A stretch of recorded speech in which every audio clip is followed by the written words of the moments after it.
Jackpot GovCast from South Florida. Happy Thursday to everybody. We are working through a series, but we are working on our intro and our technology. It's all happening. Big things happening here at the show. How's everybody doing? Happy Thursday. Happy near, 2/3 of the way through August as we're rolling through the month. Want to introduce the Dean. Dean, hey everybody, Stephen Bryan here, Dean of GovSales University. Is that what that means under your name when it says the Dean? Yeah, it used to be the procurement professor, and now it's the Dean. And I heard yesterday it might be the associate dean, so I got to talk after this cast and discuss. Oh, there are people that want that job. So I heard job security, and now there's things happening for the dean. So those of you who are trying to be a dean of an online university, we might have an opening. So we're going to start taking applications next week. Hey, dog.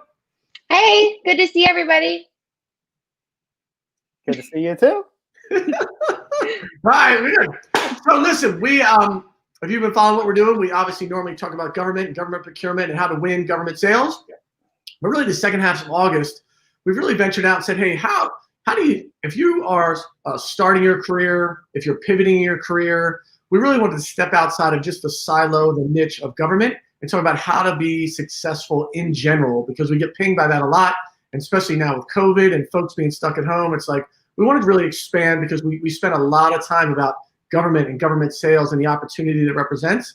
And then folks sometimes have this thing like it's such an odd niche, or it's this weird thing, and if I go down the government path, it doesn't really allow me to grow in my career and my sales. And it's really not true. There's a lot of what happens in the government world that is so synergistic with private industry, and so that's really been our focus. And today we're so blessed to have a special guest, Brenda Miller, which we'll bring on in a second, who is a expert in the world of LinkedIn and helping folks grow their career online. And so we're super blessed today, one of the leading experts on LinkedIn. So super happy to have her today.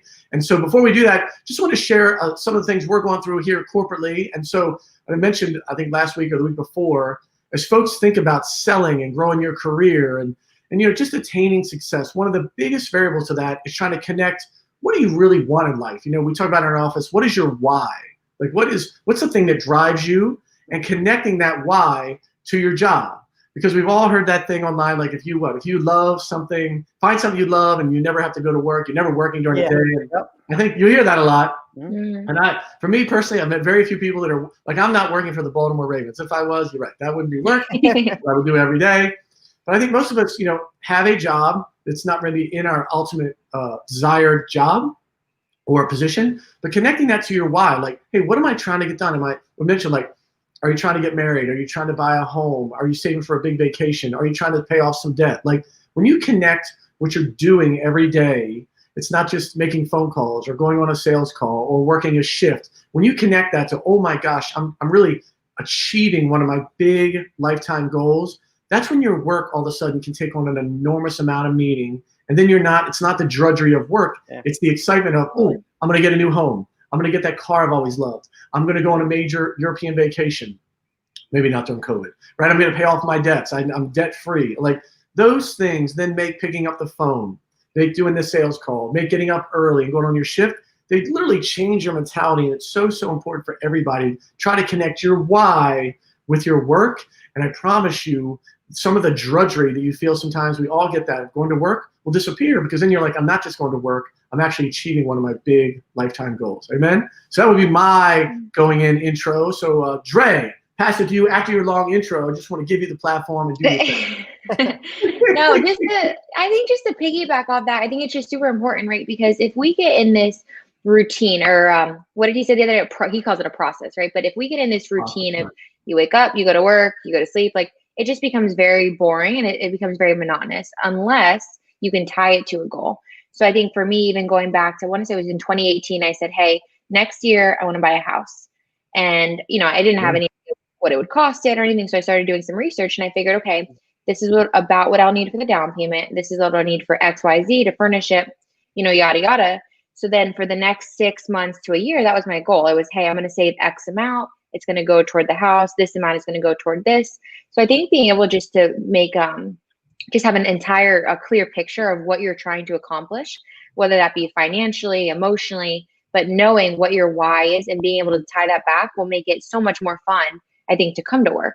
right? You now can see what your future is going to be like. And every day when you get a commission check or something, it's not like, oh, well, here's, X amount. That's great. I'm rich. But it's more like, hey, now I can buy my house. Now I can plan a wedding, all these other things that people might have as goals. Yeah, we have a run of folks here buying homes. It's crazy, right? And I highly suggest our audience to be more specific, right? Because it's easy to say all the people I run into, I want to be a millionaire. And you're like, well, okay, when? I don't know, just before my last breath. And you're like, there's a huge difference between, hey, I want to be a millionaire in 5 years or 10 years or 30 years, Totally.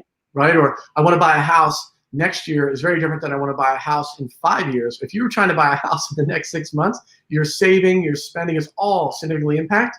Really different than, hey, 10 years from now I want a house. And so just putting a timeline behind it can really, really help the motivation part, right? Yeah. Yeah, it's interesting because I think everybody just says, money is going to solve all the problems. And there's rich people down here in South Florida that have all the money in the world and they are miserable. And I just think that it comes down to what's more important to you, right? I ask a lot of people when we're hiring, and a lot of the new people coming out of college, they really appreciate like a work-life balance and having freedom to do what they want to do. And that ties back into your why, Jack, is because it's like, well, what do you want to do? It's like, well, I want to go ride my bike for an hour every day, right? So if your company allows you to do that, you're fulfilled in more of like I don't want to say spiritual way, but just mental health. I think that's very important, especially when we're all cooped up during these times, just to get out and have those outlets. So, time your why could just be as simple as having an hour of freedom to go do what you want to do and explore, ride your bike or go paddle boarding or just a hike or walk your dog. It's these like little things that matter. You don't need to have like $1 million because like, what are you going to do with that $1 million? And okay, you buy a boat. Great. Now you got to take care of that boat. You got to find docking for that boat. You got to put gas in that boat. You got to fix that boat. And it's like, oh, that thing that I really thought I wanted is showing up a lot of time. And then I need more money to fill that. And then you find out that I should have just rented a boat for a couple $100 and went out with my family and had a great day and avoided all that things. So really challenge yourself to like, step back and think, what truly is going to bring you happiness. Because sometimes what we think we want actually causes more problems and the juice isn't worth the squeeze in the end. Well, what was that last thing? The juice isn't worth the squeeze in the end. That's not a new one. You had to have heard of that. Never heard of that one. I'm going with the GovCast crew. Have not heard of that one. The juice is not worth the squeeze. Okay. Put it to the vote. All right. If you're listening right now, have you heard? All right, good. Put your right. I'm going in there. Has anyone heard that? Right. Yes. Have you heard that? Everyone. Right. Please, everybody. No. Listen, it reminds me of what KD said. Remember we had Kevin Dorsey on about a week ago, and he's, one of the great paradigms. He's like, hey, I'm trying to get $1 million. And when the guy said, oh, well, here it is, you just can't spend it. Then you're like, well, you're a millionaire. You just can't spend it, right? And so then the post of that, which I thought was really important, his comment was like, hey, maybe the things, as Stephen just said, the things that are most important to you don't need $1 million for, right? Everyone has that 7-figure thing on their head because it's nice to say, but maybe you don't need that much. If your thing is to live in a certain place or have a good work-life balance or have a cabin in the mountains or whatever that thing is, maybe you don't need all that stuff. And so there is this, we kind of get molded by, TV and the media and what society and social media says we should be. But I agree. It's so important to find out what you really, really, really want to do to achieve success and not so focused on maybe something that you saw or heard on TV last night. Amen? Great quote. Oh, God, don't encourage him. Oh, we'll get him every week. We're talking about KD's. Talking about you. Yeah. I'm going with the juice. The juice is not worth the squeeze. Is that what it was? Yeah, that's it. You're aging yourself. We all know this quote. I am aging myself, and I'm going to work that one into my new stuff. The juice is not. All right, so on that note, I'd love to bring Brenda Meller into the show. Brenda, woo! Hey, there you go. Oh, she went character on this. Oh, no! What happened? I don't know. Is this cool? No one told me. Let's all get hats. Let's do it. What happened? You gotta always be prepared. Man, what happened? That stinks. Oh, we normally have a whole bunch of props. Brenda snuck that one in. Look, my goal was I was like hanging out in the green room, and I know like in StreamYard you can see people, and I was trying to get you guys to go, what is she doing down there? What's so funny, that is one of our things. We normally have a set of props, and I literally, Brenda, you don't know this, but before the show and click, I was literally like, what, she has the rock star list, which we'll get to. I was like, Yeah. what connotes a rock star? And I couldn't come up with it. I got no suggestions. I was looking for props for the last hour. I keep things within hand distance, so I'll pull things out randomly during broadcast. you You look gotta have like the full suite stuff. of things. I got stuff, right? Yeah. I'm bringing stuff. That looks great. Look, There you go. that is good. awesome.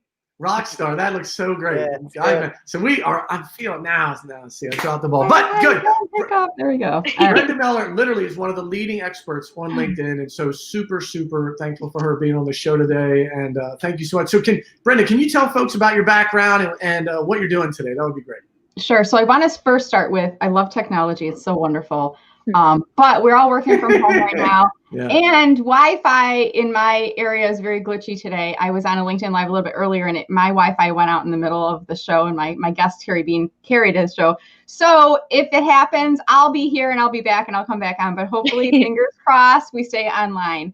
So it was so great. You already had a LinkedIn Live this morning. You had your own LinkedIn Live show this morning, right? So I had double time. I did a costume change for you guys, so I looked. That's awesome. Thank you. That's great. Love it. Yeah. So my name is Brenda Meller. My company is Meller Marketing, and I tell people.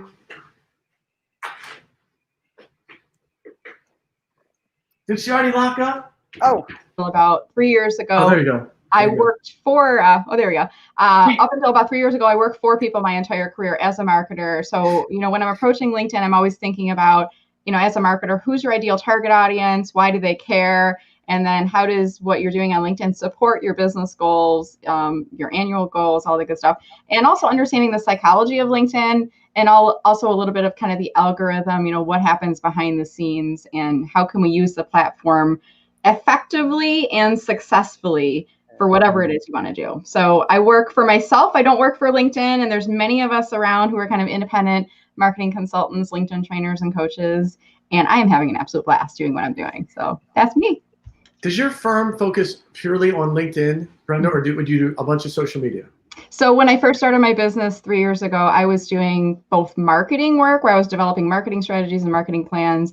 And then I was doing social media management as a category, launching social media presence for companies, running their accounts for them. And then I was doing a niche area of LinkedIn, which was training, coaching, team training, everything. And I realized, and I kind of didn't want to put all my eggs into the LinkedIn basket in the beginning, but then I started realizing over time, when you start to do more of a lot of different things and you don't like all of those things as much as you like the one, sometimes saying no can get you to yes a lot faster.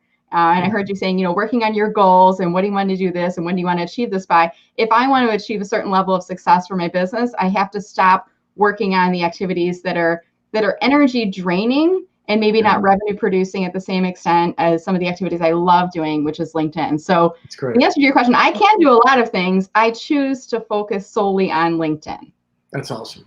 Can you talk to folks? So we run across folks, especially in the government space, maybe that don't go to LinkedIn, or younger folks coming out. Like I have some folks on my staff today. It is still like pulling teeth. I'm like, you need to get a LinkedIn profile. It's the first thing everyone does. So can you take your most adamant, I don't want to do a LinkedIn, or I don't want to get on the LinkedIn platform. Can you give us your best, you better be on LinkedIn, you're missing out, pitch you would get folks that have still hesitating from getting on the platform, how they have to be there?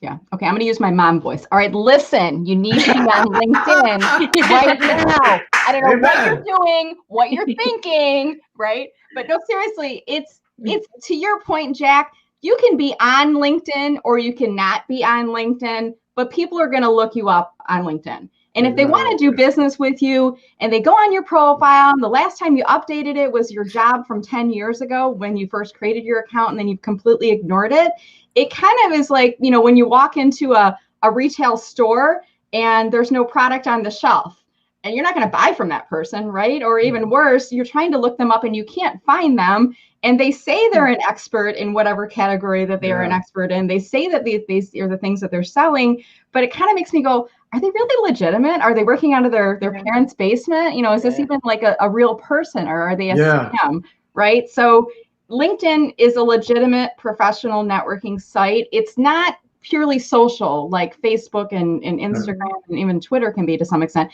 It's purely professional, and it's definitely legitimate, and it's widely accepted across all industries. One hesitation I hear from people, they don't want to be on LinkedIn, is they say it's a job search site and I'm not looking for a job.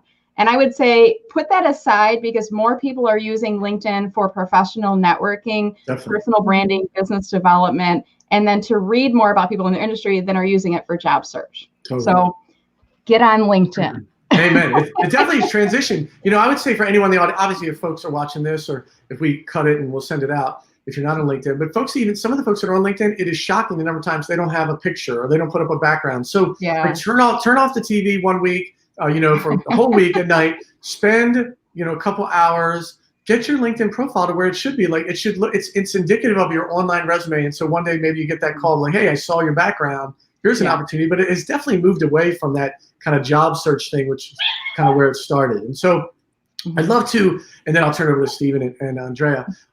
Brenda, can you tell folks, I know when I ran across you, it's kind of you've created that rock star list. So I'd love to, can you tell folks about that? It's amazing what you're doing with that. It is incredible. And so I'd love for you to share with our audience how that list came to be and how you created and what happens with it. Sure. So once upon a time, there's a gentleman named John Espirian, Espirian. Look him up, follow him if you're not already doing so. He's absolutely amazing. And he has a tagline. He's the relentlessly helpful technical copywriter. And his focus is really copywriting technical websites, B2B, but he would always post LinkedIn tips, and he was kind of testing things, and he was posting like data charts and stuff on LinkedIn. And I reached out to him and we connected, and I said, John, how are you getting all this data and the history? And he's like, oh, I'm just tracking it in an Excel chart. And he's like, he's using it to improve his own efforts. And I'm like, well, that's really neat. And at the time I was really just starting to lean into using LinkedIn more heavily. So I created a list of people that I saw that were really doing a great job on LinkedIn. And some were my competitors and some were just other people who had a huge presence on the platform. And once a week, I would go onto their profiles and just start paying attention to what were they doing? How often were they posting? What were they posting? Were they responding back? And I started learning from them. And then over time, I was trying to gauge my performance against theirs. And you can't compete with people who have 5 million followers, right? But I can compete on percentage growth. So over time, what I started to do is measure percentage increase in follower growth week over week. And I was doing this for myself for probably 4 to 6 months. And one day I took the John Espirian, kind of playbook note, and I posted it on LinkedIn. And I tagged at the time, I don't know if there was like 30 or 40 people on my list, and I tagged the people in the list. And I said, these are people who are, rock stars on LinkedIn, and I've been tracking and following and been learning from them. And here's the data. And I was like, people aren't going to be interested in this. And like the post kind of blew up, and people were like, wow, this is so cool. How did you get the data? Where are you tracking it? And it started, just as a one-time thing. And then I would start publishing it once a week. And I would take nominations. People would approach me and say, hey, can you add me to the list? And I'd look at their profile and they look pretty good, and I'd add them in. But, it began with me selfishly, Jack. And then over time, it kind of evolved to people joining the list. And now I have it split out to 3 lists. I've got a LinkedIn trainer version. I've got a non-LinkedIn trainer, so people who don't specialize in LinkedIn for a living. And then I've got people in 100,000 plus lists. So been a fun journey. It's so great. Like, so for our audience, when you're in the social media world, it's like anything else, like type A's, and it is a great way to kind of track, where do I sit? How am I performing? And so a lot of the folks depend on LinkedIn for their business, driving their business. And so it was a great, it reminds me, I told Brenda when I talked to her originally, it reminds me of like when Mel Kiper kind of created the how to track NFL prospects. It's like, hey, here's where people are going. And so super great. I love that list. We see it every single week. So super. If you haven't seen it, you should go check it out. I think you post it every weekend, Brenda? No. So in the beginning, when it was one list, it was every week. And then when I started splitting it out, I would do I was doing every other week, LinkedIn trainer, non-LinkedIn trainer. And then I split a third list, into the 100K list. And then I said, instead of doing this every week, I'm only going to publish each list once a month. So I'm still publishing 3 weeks out of the month. I do it on a Saturday morning. And I'm actually starting to think right now about moving it to more of a quarterly, like only one list goes out per month, because it is a lot of work pulling it together. I enjoy it. I learn from it.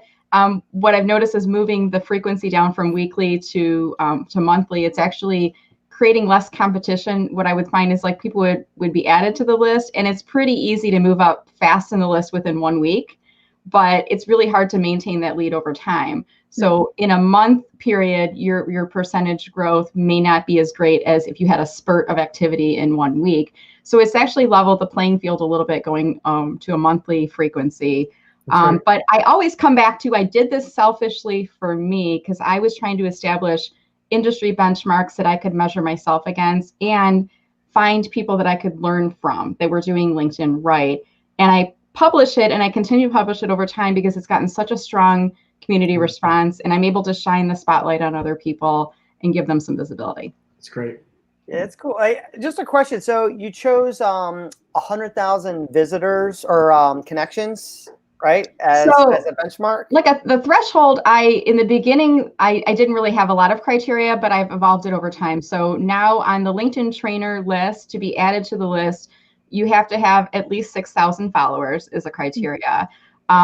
You cannot self-nominate. I found that actually deterred some people from reaching out, because in the beginning I was like, people were like, add me. And then I had some people that were selfishly attention grabbing, add me, and they were salespeople, and that's not the intent of it. So when I said, you can't self-nominate, but if someone can nominate you, and I have some people that get really offended by that, and they would message me and like, well, that's just ridiculous. I'm not going to do that. Well, that screens you out because you're not a rock star. If you don't have at least one person in your network, if you can't be bothered to say, hey, Jack, can you nominate me? Yeah, I'll try you nominate me. Yeah, exactly. Forget it. Like, we're good here, But, the non-LinkedIn trainer, I have a minimum of 5,000 followers to be added to the list, and then maximum of 100,000 on each of those lists. So once you get to 100,000, you graduate up to my 100,000 plus list. And I don't include everyone. I do sometimes take people off of the list. I've had a couple people ask me. They were kind of offended that they were even included on the list. And I'm like, okay, that's a little odd, but okay, we'll take you off. And then I've had some people mad about the list, demand to be added in the same breath. And I'm like, no, we're good here. So funny. On the whole, it's a positive thing. And it really does help to shine the spotlight on people that are doing amazing things on the platform. And here for our audience, it's amazing. As you said, you did it kind of for your own edification, and now it's turned into this paradigm and this chart, and then folks are tracking. So you never know when you start an entrepreneurial venture where the fruit blooms from. It's an amazing story. Yeah, thank you. So I have a question. So I think when we're talking, hey, you got to be on LinkedIn, just making a profile and putting your name on there isn't enough. So what would you say that are a few criteria or a few like must-haves on somebody's LinkedIn profile? So really great question. So I like to think about, before even answering the question, what needs to be on your profile, who are you targeting on LinkedIn? Who is your ideal target audience? If you're a job seeker, it might be a hiring manager or somebody who can refer you to a position. If you're somebody who works for a business, you might be acting as a company representative. And then your intended target audience is either your current client, your coworkers, or your prospective future clients. So you got to kind of think in mind, who is my ideal target audience first? And that's who you're building your profile for. And then the next thing would be, follow the steps through the profile. I mean, LinkedIn's going to walk you through step-by-step every area that you should add into your profile. And as you're building out your profile in each of those areas, you should be thinking about who's my ideal target audience and why do they care? So when you write your about statement, don't just pull it from your resume and drop it in there, because that's a resume statement.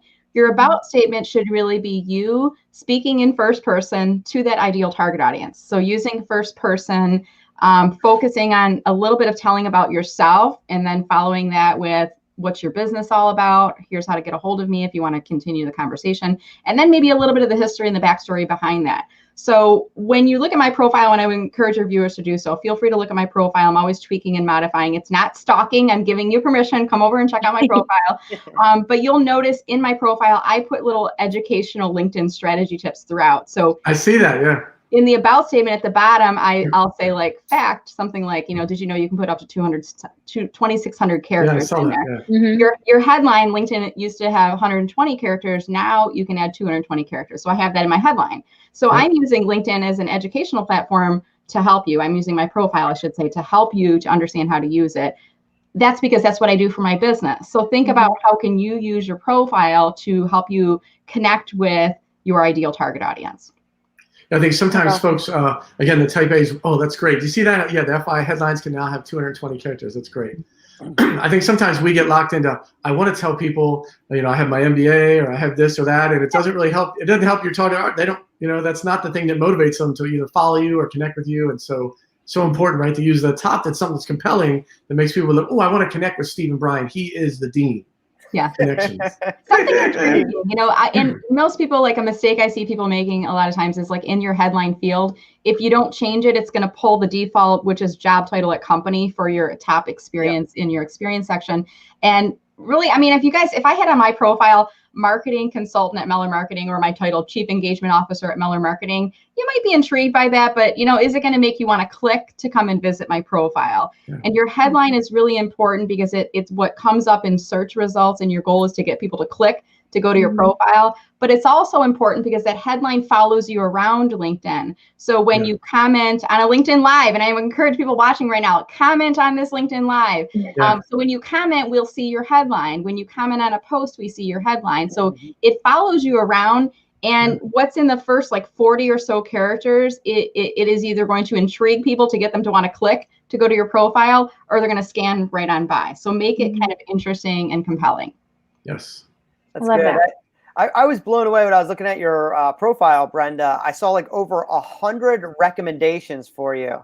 So is there any like tips and tricks? Like, what's the best way to approach someone, or how do you get those recommendations? Because I'm sure we all work with people and, they like our work, but then it's like that awkward phase. Like, can you leave a Google review for me? Can you leave how do you go about getting so many of those? So here's one thing I'm being awesome, because right. Well, be awesome. Wear pink hats. No, I'm kidding. Yeah, amen.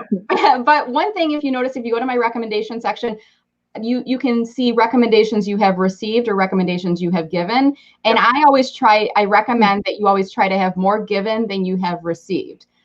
Because it sends a subtle message about who you are as a person. If you land on somebody's profile and they have 20 recommendations they've received and they have like 0 that they've given, it's kind of like, wow, Steve kind of is a selfish guy. What does he think of himself, right? So I would say, Steve. What's that? Steve. I said, yes, Steve. I'm great. You're getting one right after the show for being great. But when you focus on paying it forward and focus on giving recommendations, there's actually a nice benefit, which is if I give Jack a recommendation and he accepts it, it goes on Jack's profile. And then I gain some real estate on Jack's profile. So people that are scanning through his profile see my name and they'll click back to come through. On the flip side of that, in terms of receiving recommendations, so if I get a new one, I'm going to give one, because I always want to be a couple ahead on that side of the category. Yeah. It creates nice social media karma, pay it forward. Oh, but totally. if you're using LinkedIn for Business, it shouldn't be an awkward thing to say, hey, can you give me a LinkedIn recommendation? After I get off the show here today, I might reach out to Jack and say, Jack, it was a pleasure chatting with your team. And, Jack might be like, wow, that was an amazing interview. Thanks so much. And I might be like, yeah, it was a lot of fun. Hey, Jack, would you mind giving me a LinkedIn recommendation? Like, I'm going to strike while the iron's hot. Yeah.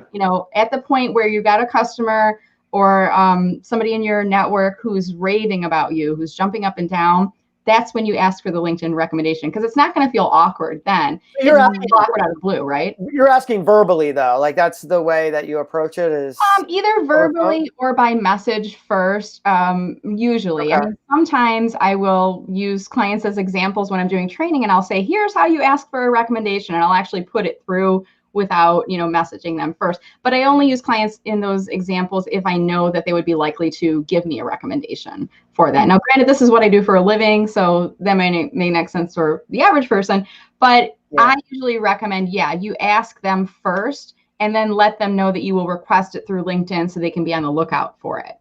Because sometimes you get those recommendation requests and you miss the notification, and then 6 months from now you'll look in and you'll be like, oh, when did Andre ask me for a recommendation? That was weird, right? I missed it. Cool. At the start of the show, you mentioned the algorithm, right? There's the Google algorithm, the LinkedIn algorithm.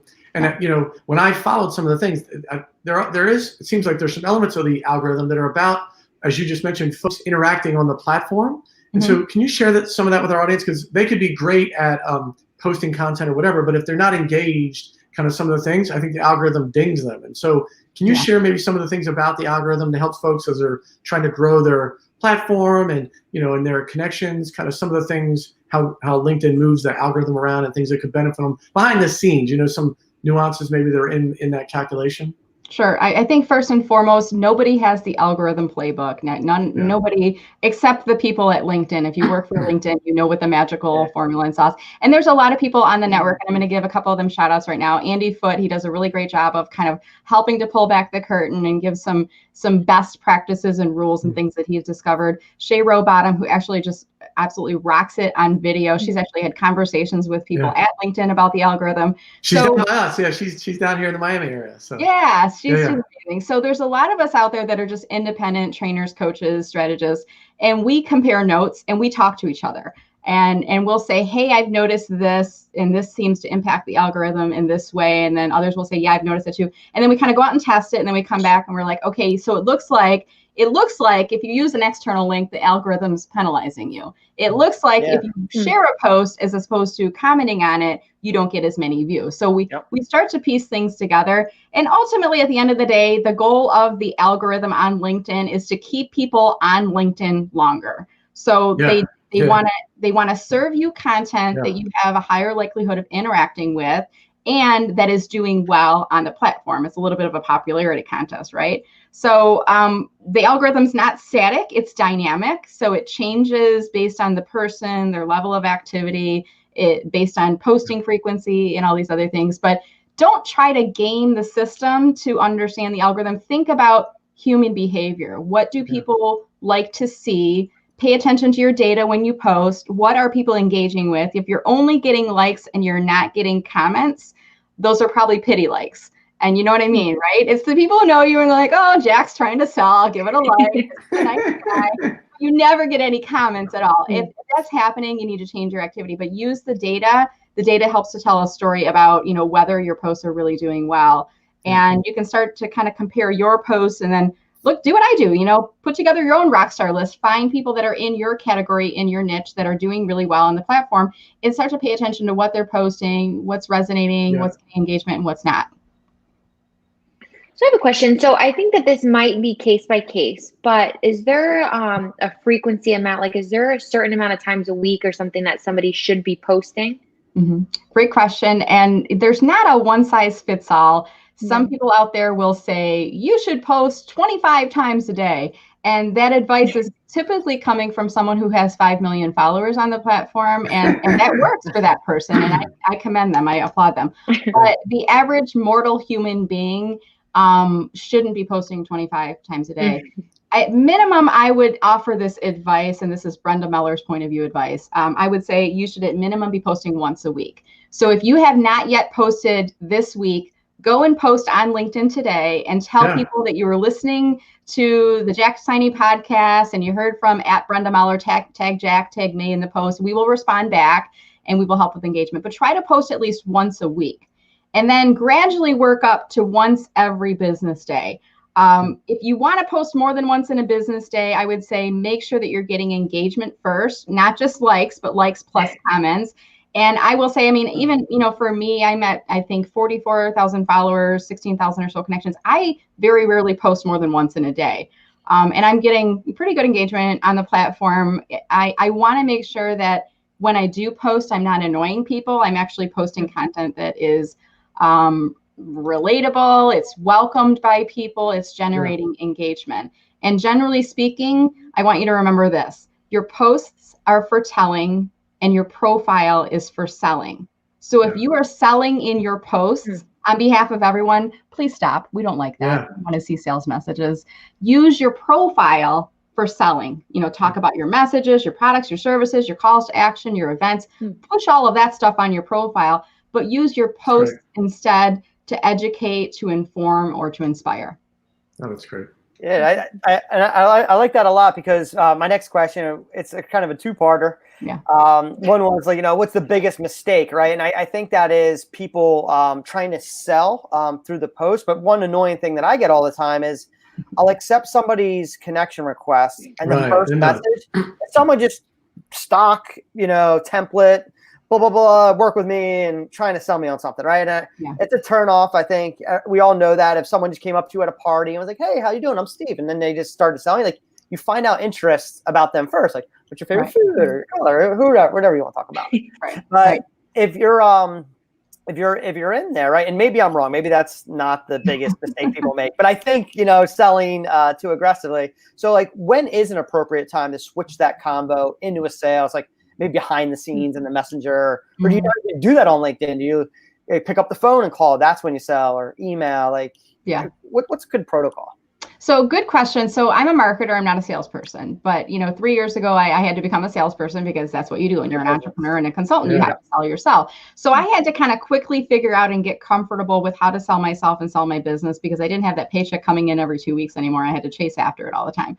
So I figured out, a method that works really well. And I'm going to use an analogy for this. So we're in a new subdivision. We moved here last year, and there's kids in the neighborhood, and my daughter was outside one day, and there's a little girl who's a couple doors down, and we barely talked to her in the past year, but now they're playing a lot more outside, right? So the one day we saw her, and she came up and she said, "Hi, my name's Narlene." I remember what it was. And my daughter said, "Hi, I'm Charlotte." And that was it. And then they went back the opposite directions. And then a couple more days came by, and then they said, "How old are you?" "I'm 9. How old are you?" "I'm 7. And then, they kind of went in their different directions. And then a couple more days went by. And then, then there was one day where I was riding bikes around with my daughter, and Narlene came with us, and we were just kind of getting to know each other. LinkedIn's kind of the same way. So if Narlene had come up to us the very first day and said, "Hi, I'm Narlene. I live over there. I'm 7. I'm having a sleepover party. Do you want to come spend the night at my house on Saturday?" Charlotte would have bolted towards the door and been like, "Who is this crazy kid? I don't know who she is. Like, she'll bring you up for a sleepover." I mean, just think about the nuances of who we are as human beings. Like, kids don't even want to be sold to that early on in the process. So why would we as grown-ups? So taking the process a little bit slower, when you invite someone to connect with you, include a personal note, make it all about them. If you've never met them before, tell them, "Hi, Steve, we haven't met before, but I see that we share several common connections, including Jack Siney. Let's connect on LinkedIn."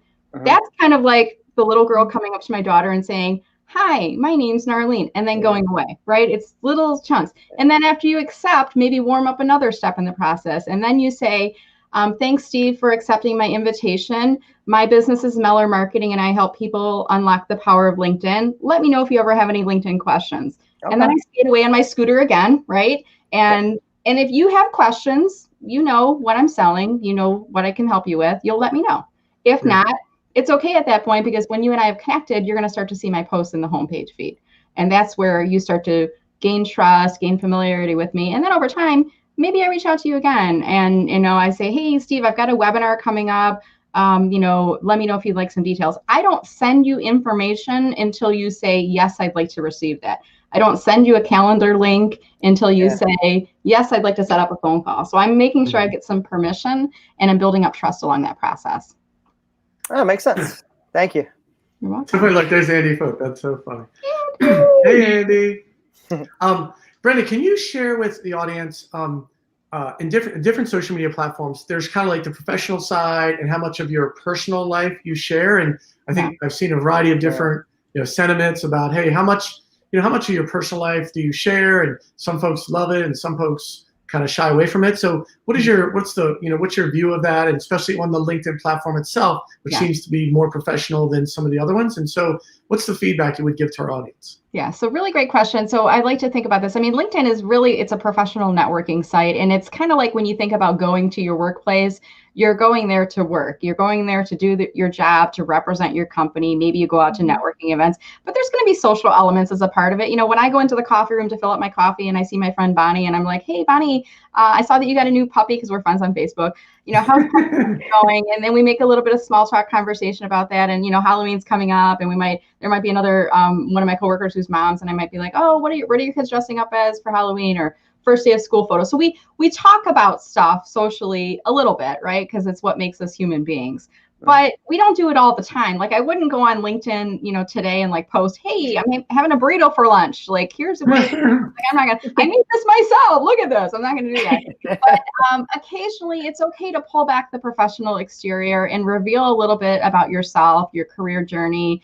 Maybe a photo of you and your family. I'll do this maybe once a year. I'll post a photo of my family on Father's Day, and I'll shout out to my husband. Just yesterday, I posted a photo, and it's been 3 years since I've, kind of transitioned out of corporate into working for myself. And it was a little bit of a soul-bearing post. And the message, the kind of sentiment behind it was, when life hands you lemons, you've heard the expression, make lemonade. And I like pie, so I converted it into my own. Oh, there it is. So I said, when life hands you lemons, make a lemon pie.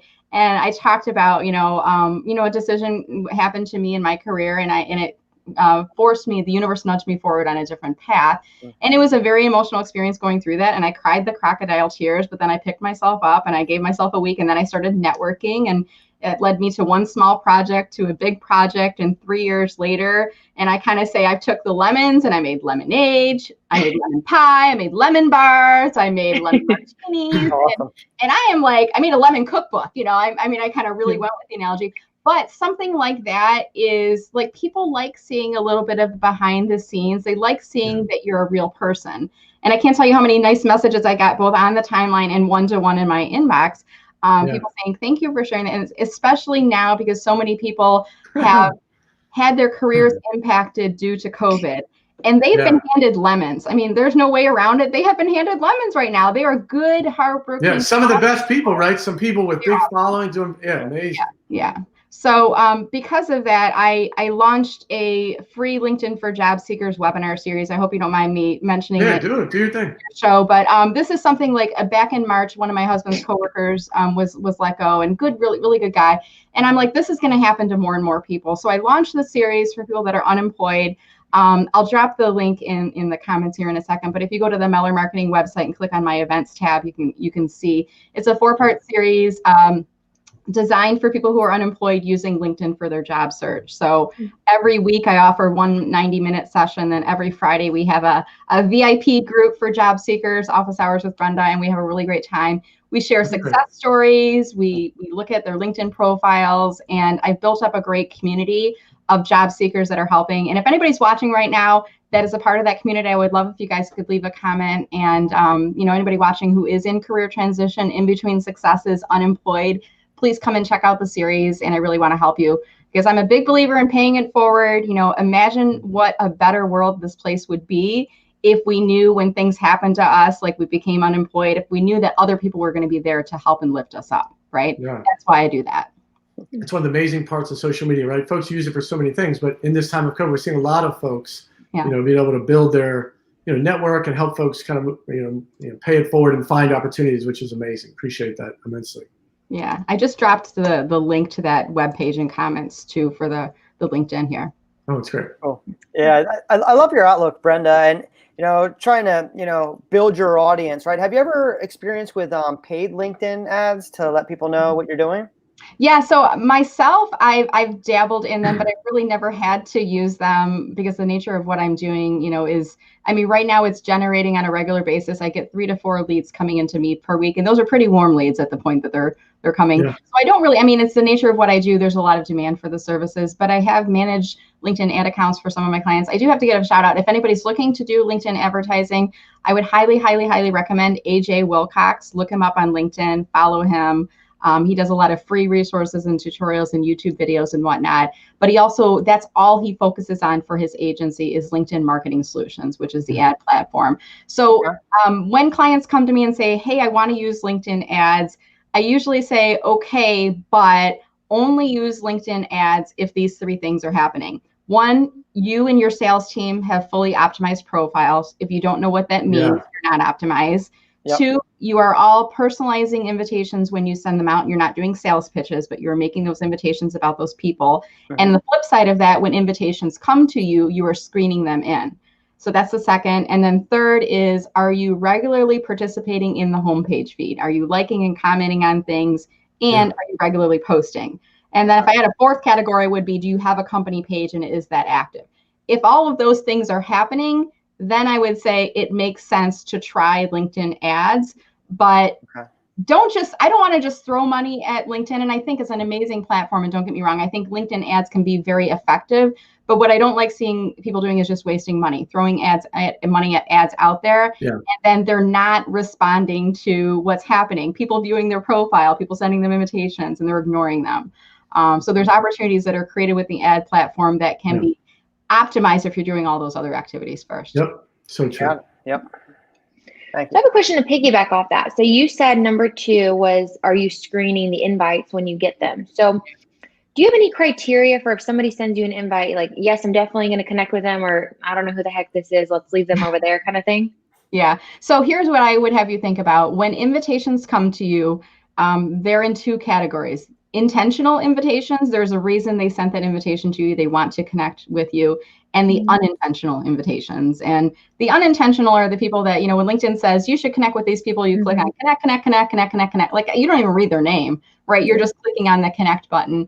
And in that category, there's also a lot of LinkedIn automation tools that are out there, lead gen, helper services, and things like that. And you're not looking at their profile. So I'm going to say those are unintentional too, because you're not actually taking the time to look at those profiles. You're using screening and you're pushing them out in mass, right? And they're usually sales pitches associated. The intentional invitations, they either have a personal note with them explaining their intentions, or they don't have a personal note with them. So what I like to do is every invitation that comes into me, and my criteria may be a little different than yours, but every invitation that comes into me, I will look at that person's profile. First and foremost, LinkedIn only gives us 30,000 connections. Only is a high number. I know 30,000 is a lot, but you can everybody with 100's like, so 30,000 a day, or what is that forever? You can only have 30,000 connections total. So it can only be directly, like if I send you an invite and you accept it, we become connections. So you can only have 30,000 of those. Followers is unlimited. So if you go to my profile right now, you click on follow, I don't have to accept that. I automatically just, you follow my updates. You can see my posts. But so there's a limit. So, some people say accept all of them, because the faster you can get to 30,000, the faster you can grow your network. And the more people we connect with, the better this world will be, and blah, blah, blah. I kind of like to know who those people are, because it's quality over quantity to some extent. I want to be connected to the right people, because when I post on LinkedIn, my connections will see it. And if they don't have a high likelihood of interacting with my content, I'm actually being penalized by the algorithm. So I want to be a little bit more selective. So if you send me an invitation, I'm going to look at your profile, and I'll be honest with you guys. Right now, my targeted geographical area is the United States.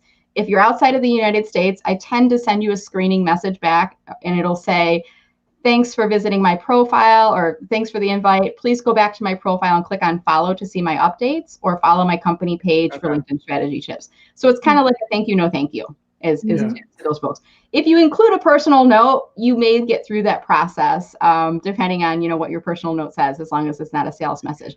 Brenda, I saw your pink hat today. I love it today. That's it. You said you saw me on the show today. I'm still going to look at your profile, and I'm going to figure out, is this going to be a person I think would be a good connection to add? And I don't add in accounts that I don't think align with what I'm doing. But the intentional ones, or I should say the intentional ones that don't have a note, I will reply back, and I have a short version and a long version. My short version is, hi, Jack, thanks for the invite. Have we met? Brenda Meller. And 99% of the time, we haven't met. And Jack knows we haven't met, and I know we haven't met, but it's more polite than saying, hey, who the heck are you, and why do you want to connect with me, right? Yep. And what is happening is I'm actually pushing a message to them that the intentional people will respond back, and they'll say, no, we haven't met, but I saw your post. I saw you on LinkedIn Live with Jack, and you were wearing the pink hat. I was in your job seeker webinar. Or they'll say, yes, we met for coffee before COVID. How can you not forget? It was at the pie shop. It was your last public appointment. And I'll be like, oh my gosh, I have forgotten. But now I didn't just screen them out arbitrarily. I've screened them in with dialogue, and that's key. I've got talking. So now I can kind of continue on with that conversation and go from there. Brenda, thank you for all the insights. As we wind down a little bit, I'd love one question, and I'll let you kind of tell our audience how to reach you. Is there one or two tips you would say to folks that are trying to really grow their either following or profile or LinkedIn presence? Is there one or two things you'd be like, hey, I'd start here, besides making sure everything's in order, right? Yeah. Once they have it all foundationally in order, is there one or two things you found that to be most engaging, doing, such as written posts, doing videos, having a LinkedIn Live? Is there one or two things you'd be like, hey, once everything's foundationally good, hey, here's where you start to kind of, start to build and get to that 30,000 number? Yeah. So there's no magical one formula that's going to work for everyone. I think you really have to understand your audience and pay attention to data, what works, what doesn't. What I will say for me, what was the game changer for me is I shifted using LinkedIn for me to shifting to focusing on social media karma, paying it forward, shining the spotlight on other people. I will talk more about other people in my posts than I ever will talk about myself. that has certainly helped. I will tag other people. I will give shout outs like I have done in this video to other people. I am always shining the spotlight on other people. And, that for me was a game changer. Once I stopped going, from such a singular view, like how do I selfishly grow my presence on the platform, to how do I grow my community with people, I'm going to use Terry Bean's expression, co-opetition. How do I surround myself with people that are doing similar things that I do, that we can help to amplify and boost each other up? And then, even within the comments, when I get comments back from people, I respond back to every single person, and it's me. I don't have a team running this for me. I want it to be genuine engagement. That is really key. So for me, shining the spotlight on other people, building up that social media karma, and then making sure I'm engaging with every single one person, because it's not just a numbers race to getting to the 5 million follower count. You should really be focusing on the journey and your business goals along the way too. Amen. Amen. Right. Is there Brenda, I know you talked about your LinkedIn and your company. So what's the best way for folks to reach you? How would they connect to you? I know you talked about several. So how would our audience reach out to you in the best way possible? Yeah. So if you want to do business with me, go to my website, mellermarketing.com, and you can kind of poke around, learn a little bit more about my LinkedIn services. Check out my free upcoming webinars. And I do both offer webinars for job seekers, and those are for the unemployed, those people that are in career transition. But I also offer a Power 30 webinar series, which is free, and everything from LinkedIn 101 to making a strong impression on Zoom, and LinkedIn for business development. So I've got a lot of great tips on there. So go to my website, click on my events, and you can learn more there. And if you want to just follow my updates on LinkedIn and get some free advice and strategy tips, just go to my profile, click on follow. If you would like to connect with me, go to the more button instead and click on the more button, and you will see an option that will either say invite or personalized invite. Just make sure that you include a personal note, and don't try to sell to me because I won't accept it. Try to, make it clear that you've taken a moment to review the profile of the person when you're sending that invitation, and invite me to connect. And other than that, if you're looking for anybody to help you on social media, I just want to remind you guys, look them up on social media first. If you want to see the strength of a person on LinkedIn, look at their LinkedIn profile, look at their activity, and you'll get a strong sense of who they are as a human being. It's so great. I follow Brenda. She is amazing. She puts out a ton of, she just mentioned, give her online, like tips and tricks and how to get things done. And so she's been super helpful to our team. And so any last words for our audience, and anything we didn't cover you'd love our audience to hear about LinkedIn? I got 2 things I'm working on. If you guys can help me with this would be great. I'm working on publishing a book, and I'm like this close to being done with the editing, and I need to get this flipped off and published. So if you guys could message me and say, how's your book coming? Because I need the guilt to judge me over. And then I'm also working on launching an online course on LinkedIn strategy next. So once I have that up and running, I'll be sharing the information out. So it'll be kind of like an on-demand thing. Oh, that's great. That's so yeah, great. cool. I'll have that on my profile, and I'll have communication going out once that launches. That's great. Look, we're in book hell too. Look, we're like we're halfway through. I know. It's like, just get it done. Get it. So thank you so much. You're the best. Appreciate your time and energy. Thanks, especially you had your own LinkedIn Live this morning. Thank you so much for being on the show. Much appreciated. Thank you guys. Make sure you like this post before you leave. So funny. Cool. Thank you so much. Yes. Stephen, Andrea, anything you want to add before we wrap up the show? I love that she said, pay it forward, the social media karma. So after this, I'm going to definitely write a post and say, anybody that's unemployed right now and looking for a job, connect with Brenda. And I'm going to put that in a post and hopefully help out some folks. And go to I'm GSU. happy she said the personalized part, because I had her LinkedIn pulled up and I was going to, request her to connect, but now I have to wait a little bit till I get a message in there. But I love your pink hat. That'll be the it's cool that she's starting a course, teaching people how to do LinkedIn. It's, sharing knowledge is something that everyone's trying to grow in their careers. And, going back to GSU, we went through that journey as well. We're like, Amen. Talking to people, it's so many one-offs. You're on these coaching calls like, hey, how do I do that? And you're answering the same questions over and over again. It's like, just put it in a course. I'm sure 100 other people have those same questions, and then they can just go on and learn on their own time. Amen. Sure. Listen, just one little tip and then we'll wrap it up. Listen, I encourage folks, go to take whatever your schedule is, right? Just go and put on your calendar one night a week, turn off the TV, go to LinkedIn and get all your stuff done, right? So important. Like that process of just working on your LinkedIn stuff, updating it, connecting with some folks can prove dividends, will just provide so many dividends down the road. So I want to encourage you, Turn on the TV one night a week and go to LinkedIn for an hour or two, friend people, post some content, grow your network, get educated. There's a ton of super smart, educated folks. It'll serve you so well over the next 5 to 10 years. Amazing, right? Any Steven, you have something you're going to throw in there? You can even do LinkedIn while you're watching TV, Jack. You don't have to turn off the TV. You're on Netflix, and you don't like watching what your spouse or your significant other likes. You just be on the computer. Yes, go do that. It'll just one of those things exponential. You look back and you're like, oh my gosh, there's so many things done. So thank you, everybody. Listen, have a great weekend. We will see you next Tuesday on GovCast. God bless. Have a great weekend. Bye. See ya.